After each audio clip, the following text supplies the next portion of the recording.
सुप्रभात मित्रों, मैं रवि शर्मा अपने YouTube चैनल पर आप सभी का स्वागत करता हूं।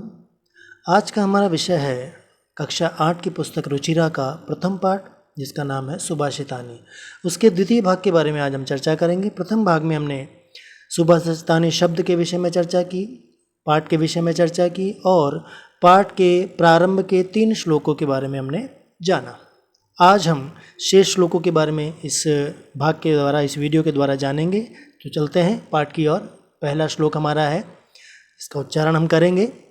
पीत्वा रसम तु कटुकम मधुरम समानम माधुर्यमेव जनयेन मधुमक्षिकासौ संतस्तथैव समसज्जन दुर्जनानां श्रुत्वा वचः मधुर सुक्त रसम सृजन्ति। इस श्लोक के माध्यम से हमें ये बताया जा रहा है कि समाज में हमें कई प्रकार की चीज़ें, कई प्रकार की बातें सुनने को मिलती है, लेकिन हमें उन सब को सुन कर के भी हमेशा अच्छी चीज़ों का ग्रहण करना चाहिए या अच्छी बातों को ग्रहण करके उनका उपयोग करना चाहिए। आइए पहले हम पदच्छेद देखेंगे। पदच्छेद के विषय में पिछली वीडियो में आपको बताया गया था। पदच्छेद का तात्पर्य होता है शब्दों को अलग करना। जो समास या संधि के माध्यम से जुड़े हैं उनको अलग करके दिखाना ही पदच्छेद कहलाता है। तो कैसे किया जाएगा देखेंगे। पीत्वा रसम तु कटुकम मधुरम समानम माधुर्यम एव, यहाँ 2 शब्द हैं, माधुर्यम और एव। जनयेत मधुमक्षिका असौ, यहाँ 3 शब्द है। जनयेत, यहाँ ना जो दिख रहा है उसको हम त कर देंगे, जो अलंत रहेगा। मधुमक्षिका और असौ। संतः तथैव, संतः अलग हो जाएगा, तथैव, और तथैव को भी हम और अलग कर सकते हैं, तथा और एव के रूप में। समसज्जन दुर्जनानां श्रुत्वा वचः मधुर सुक्त रसम सृजन्ति। आइए अर्थ के विषय में जानते हैं कि यथा असौ मधुमक्षिका, यह असौ का तात्पर्य यह, मधुमक्षिका माने मधुमक्खी, कि जिस प्रकार यह मधुमक्खी तू कटुकम मधुरम रसम समानम पीत्वा, यह मधुमक्खी जो कि कटुकम मधुरम, कटुकम का तात्पर्य कड़वा, मधुरम का तात्पर्य मीठा, रसम समानम पीत्वा, कड़वे और मीठे रस को समान रूप से एक ही क्वांटिटी में पी करके, पीत्वा तात्पर्य पी करके, माधुर्यम एव जनयेत, माधुर्यम एव माने मधुर ही, कोई ऑप्शन नहीं दिया गया, एव इसलिए कहा गया, निश्चित किया गया है कि मधुमक्खी केवल मीठा शहद ही जनयेत माने उत्पन्न करती है अथवा बनाती है। और उसी प्रकार तथैव माने वैसे ही, संतः यानी संत, सज्जन लोग, समाज में सज्जनानां दुर्जनानां वचः समान रूपेण श्रुत्वा, सज्जनों की, अच्छे लोगों की, दुर्जनों की और बुरे लोगों की, दुष्टों की, वचः माने बातें, समान रूपेण श्रुत्वा एक जैसा सुन करके, समान रूप से सुन करके भी, मधुर सुक्त रसमेव सृजन्ति, वे मधुर मीठा मीठा सूक्तों का, सूक्त का तात्पर्य होता है सुउक्त, उक्त माने कहा गया, सु माने सुंदर, मधुर बातें, उन मधुर बातों का मधुर रस ही सृजन्ति माने निर्माण करते हैं अथवा बोलते हैं। कहने का तात्पर्य यह है कि जिस प्रकार मधुमक्खी पुष्पों पर बैठती है और सभी पुष्पों से कड़वा या मीठा सभी रसों का पान करके भी मीठा शहद ही बनाती है, उसी प्रकार जो सज्जन लोग होते हैं वो समाज की बुराइयों और अच्छाइयों सबको ग्रहण करने के बावजूद भी केवल अच्छाई को ही प्रकट करते हैं, अच्छा ही समाज में बांटते हैं। तो हमें भी इसी प्रकार करना चाहिए, अपने व्यवहार में इस चीज़ को उतारना चाहिए, क्योंकि समाज हमें अच्छाइयाँ और बुराइयाँ सब सिखाता है, लेकिन क्या सीखना है वो हम पर डिपेंड करता है। आइए कठिन शब्दों के बारे में जानेंगे। पीत्वा का तात्पर्य पीकर, जिसमें पा धातु में त्वा प्रत्यय लगाने पर पीत्वा शब्द बना है। तथैव का तात्पर्य उसी प्रकार, यहाँ पर तथा प्लस एव 2 शब्दों में संधि हुई है, जिसका नाम है वृद्धि संधि। कटुकम का तात्पर्य कड़वा, सम का तात्पर्य समान रूप से, जनेत का तात्पर्य होता है बनाया जाता है या उत्पन्न किया जाता है। श्रुत्वा, श्रुत्वा का तात्पर्य सुन करके हैं, जिसमें श्रु धातु में त्वा प्रत्यय लगाने पर यह रूप बना है। असौ का तात्पर्य होता है यह स्त्रीलिंग का रूप है और ये अदस शब्द का प्रथम व्यक्ति एक वचन है। वचः, यहाँ पर वचः का तात्पर्य है बातें, और ये वचस शब्द का नपुंसक लिंग द्वितीय विभक्ति एक वचन का रूप है। मित्रों, चूंकि वचस शब्द नपुंसक लिंग है और नपुंसक लिंग के रूप प्रथमा विभक्ति और द्वितीय विभक्ति रूप में समान बनते हैं, अर्थात वचः वचसि वचांसि, वचः वचसि वचांसि। लेकिन यहाँ द्वितीय विभक्ति कहा गया है क्योंकि यहाँ जो वचः शब्द आया है वो कर्म के रूप में है और कर्म में हमेशा द्वितीय आती है। तो यहाँ पर द्वितीय विभक्ति एक वचन दिया गया है, चूँकि प्रथम विभक्ति एक वचन में भी वचः ही बनता है, तो कर्म के कारण यहाँ द्वितीय बताई गई है। सृजंती, सृजंती का तात्पर्य निर्माण करते हैं। यहाँ सृज धातु का लट लकार प्रथम पुरुष एक वचन दिया गया है। आइए पढ़ी हुई चीज़ों को एक बार फिर से देखेंगे। सबसे पहले पदच्छेद के ऊपर चर्चा करेंगे। पदच्छेद जो बताया गया था आप एक बार फिर से यहाँ से पढ़ लेंगे। अन्वय, अन्वय के बारे में भी पिछली वीडियो में आपको बताया गया था कि अन्वय का तात्पर्य होता है श्लोक के शब्दों को वाक्य के क्रम में रखना, सरल वाक्य बनाना, कर्म और क्रिया के क्रम में इनको रखना ही अन्वय कहलाता है। देखिएगा, असौ मधुमक्षिका तु कटुकम मधुरम रसम समानम पीत्वा माधुर्यमेव जनयेत् तथा एव संतः अपि सज्जन दुर्जनानां वचः समानं श्रुत्वा मधुर सूक्तरसम एव सृजन्ति। हिंदी अर्थ देखेंगे एक बार फिर से।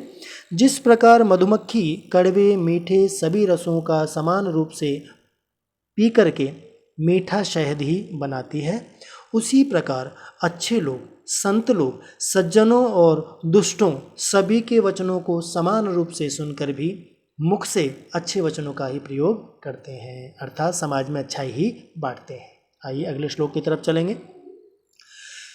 विहाय पौरुषम यो हि दैवमेवावलंबते प्रासाद सिंहवत्तस्य मूर्ध्नि तिष्ठन्ति वायसाः।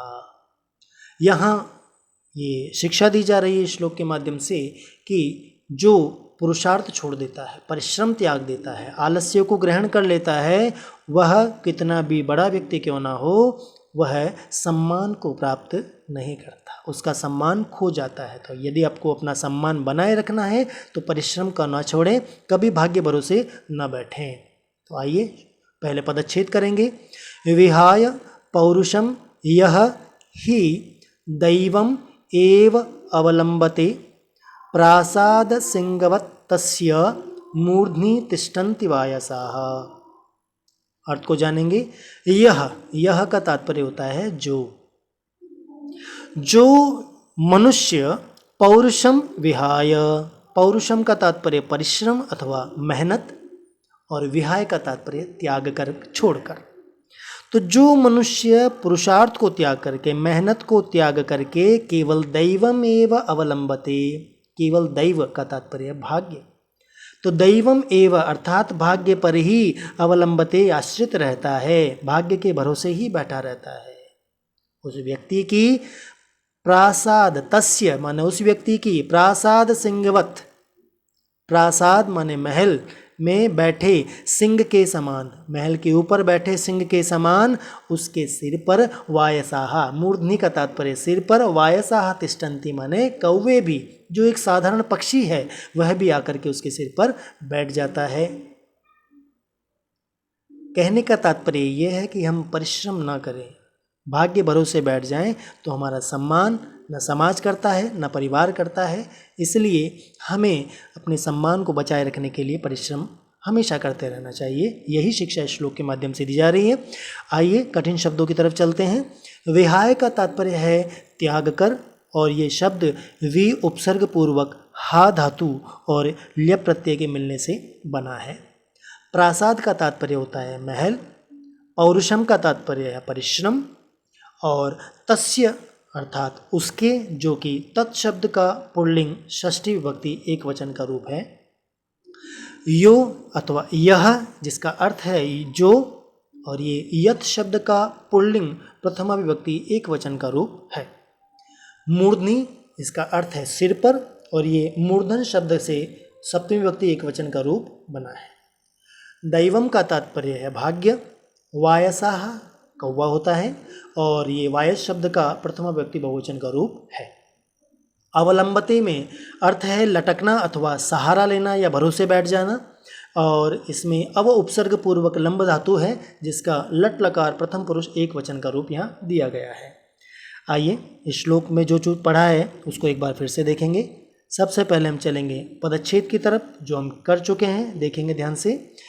अन्वय है यह पौरुषम ही विहाय दैवम एव अवलंबते तस्य मूर्धनि प्रासाद सिंहवत वायसाः तिष्ठन्ति। ये अन्वय था इसका। हिंदी अर्थ देखेंगे, जो मनुष्य परिश्रम को छोड़कर भाग्य के भरोसे बैठा रहता है उसकी स्थिति महल पर बैठे उस सिंह के समान होती है जिसके सिर पर कौवे भी बैठ जाते हैं। आइए अगले श्लोक की तरफ चलेंगे।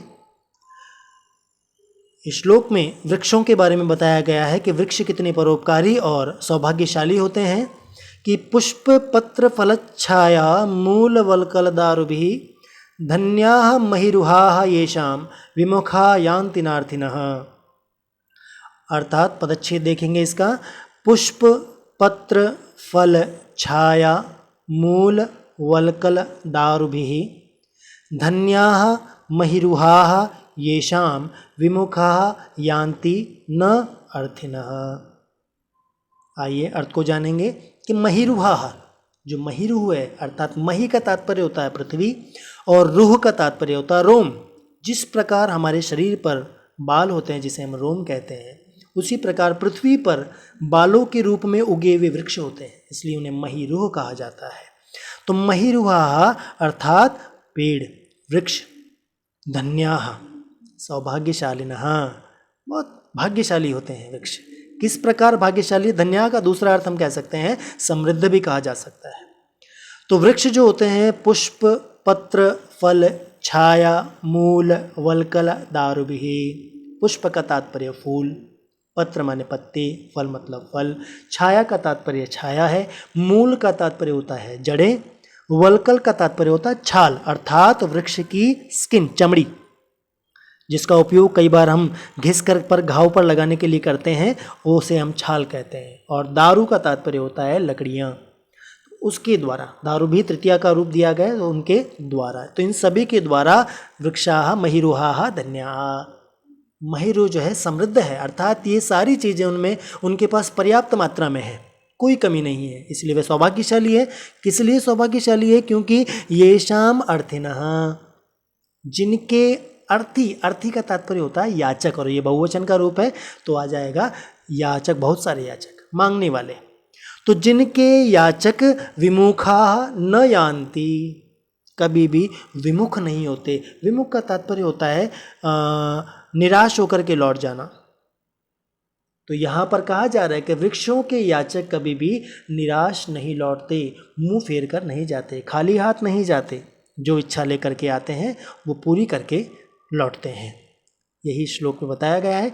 तो ये मित्रों, यहाँ पर श्लोक का उद्देश्य एक ही है कि हमें वृक्षों का सम्मान करना चाहिए, वृक्षों की रक्षा करनी चाहिए, क्योंकि वो अपने प्रत्येक हिस्से से हमें उपकृत करता है, हमारी सहायता करता है, हमारी इच्छाओं को पूर्ति करता है। इसलिए अधिक से अधिक वृक्ष लगाएं और उनकी रक्षा भी करें।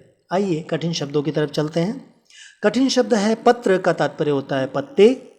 महिरुहा, ये कहलाते हैं पेड़, जो महिरुह शब्द का प्रथमा विभक्ति बहुवचन का रूप है। मूल का तात्पर्य होता है जड़। येषाम अर्थात जिनके, ये यत् शब्द का पुल्लिंग का षष्ठी विभक्ति बहुवचन का रूप है। वल्कल का तात्पर्य होता है छाल, अर्थात मैंने बताया था कि वृक्ष की चमड़ी, स्किन। यान्ति का तात्पर्य होता है जाते हैं, जो कि या धातु लट लकार प्रथम पुरुष बहुवचन का रूप है। धन्याः अर्थात सौभाग्यशाली, ये धन्य शब्द से प्रथमा विभक्ति बहुवचन का रूप है। अर्थिनः अर्थात याचक, मांगने वाले, जो कि अर्थिन शब्द का पुल्लिंग में प्रथमा विभक्ति बहुवचन का रूप यहाँ पर दिया गया है। दारुभिः अर्थात लकड़ियों के द्वारा, और यहाँ दारू शब्द का तृतीय विभक्ति बहुवचन का रूप है। आइए पढ़े हुए विषयों को फिर से एक बार देखेंगे। सबसे पहले चलेंगे पदच्छेद की तरफ। पदच्छेद आप देख लें फिर से, फिर चलते हैं अन्वय की ओर।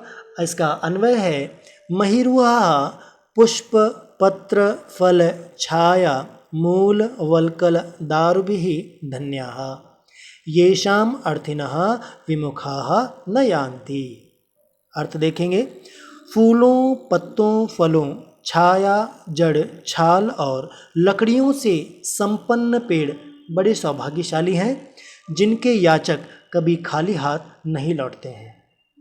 आइए अगले श्लोक की तरफ चलेंगे। चिंतनीया ही विपदाम आदावेव विप्रतिक्रिया न कूपखननम युक्तम प्रदीप्ते वहनिना गृहे। इस श्लोक के माध्यम से हमें ये बताया जा रहा है कि आने वाले संकट के लिए हमें पहले ही तैयार रहना चाहिए।